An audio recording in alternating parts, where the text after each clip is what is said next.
welcome back to the Ball of Fire channel.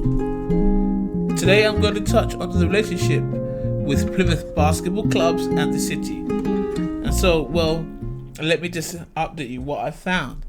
What I found out that it's not just the actual basketball clubs themselves that is struggling.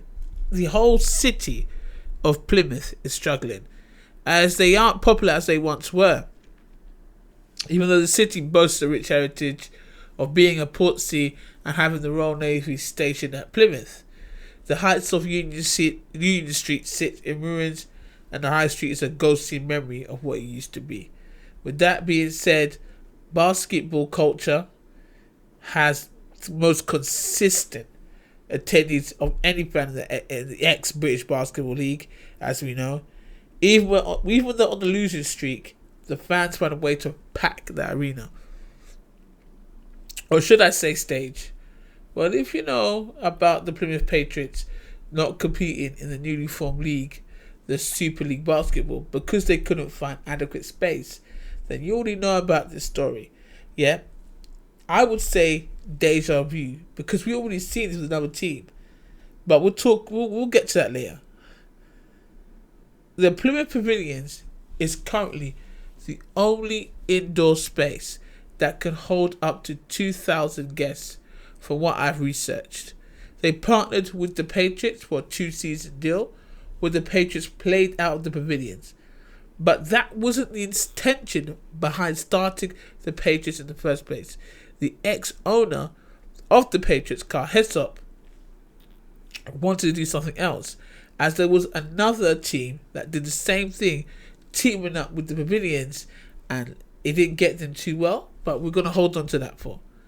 Carl Hessop, he started the Plymouth Patriots to get away from the pavilions because the pavilions were infamously too expensive.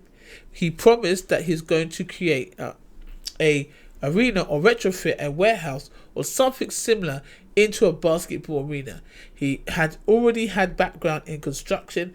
However, that wasn't able to get over the line before the start of the season 2022 and 2023 season.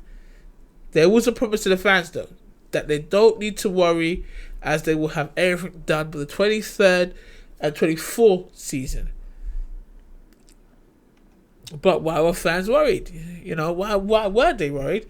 Because we already seen this already, because of the other club being one of the most recognised names in British basketball history, as being the most decorated clubs, and that is the Plymouth Raiders. They also had played at the pavilions, but their relationship became sour as the Raiders couldn't keep up with rental payments, forcing the Raiders to actually close, only to be open again in the NBL. UK fans, many of them were worried because this would happen to the Patriots. So many of the Plymouth fans are worried. They already seen this happen with the Raiders already. And I would say that's a good reason to worry, as people know that the pavilions are expensive. And so the Patriots, if they don't find... I did say in my video that if the Patriots don't find a new arena, that they'll most likely close their doors. Well, a whole lot happened since then. The British Basketball League had one of its greatest seasons ever.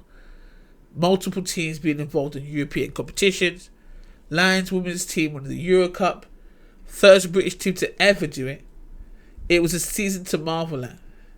However, if you watch my videos, you know about the 777 scandal. And Plymouth was dragged into a black hole of issues. The writing was on the wall for them as they almost closed their doors. However, they found a way to survive, as Paul James is now coaching young children on basketball, doing basketball coaching with young children for the next generation. From what I see is that Carl Hessop didn't fulfill his promise and basically stayed in an expensive partnership deal with the pavilions in a struggling city. He didn't see that sucker punch coming either from 777. And these things happen all the time in the league. Can I blame Carl Hessop? No.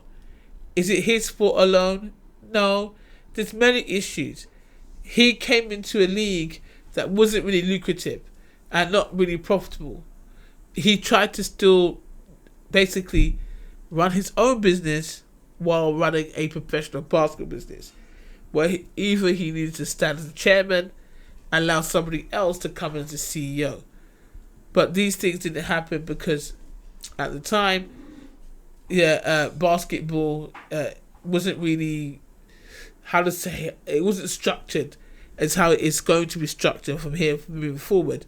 And you got to be fair, 777 and what they've done with the British Basketball League is why many teams nowadays are structuring their teams more professionally. So yeah, it's sad news that the Plymouth Patriots won't be playing in the newly formed Super League Basketball. However, things are set to change for the city of Plymouth. It was announced that Plymouth will be getting a bigger budget from the council, around 100 million. That does not mean they're going to get 100 million straight away. That 100 million is for the next 5 to 10 years. But they got 100 million. And for the city council, meaning that will be more construction and hopefully a renewal of Union Street. This means that more fans, more people, more businesses will go to Union Street and basically revive it to what it used to be. That's what I'm hoping in the next couple of years. And so the next 5 years or so, you might see Plymouth back, because you're going to see a lot more construction, and a lot more construction means a lot more spaces, a lot more arenas in the area, meaning that the pavilions will no longer have that hold of being one of the largest arenas in Plymouth. That's by my research. So that means there's other areas that many basketball fans or basketball teams can use instead of the pavilions. But that's all I've got for you today, guys. That's all I've got for today. So until next time, peace.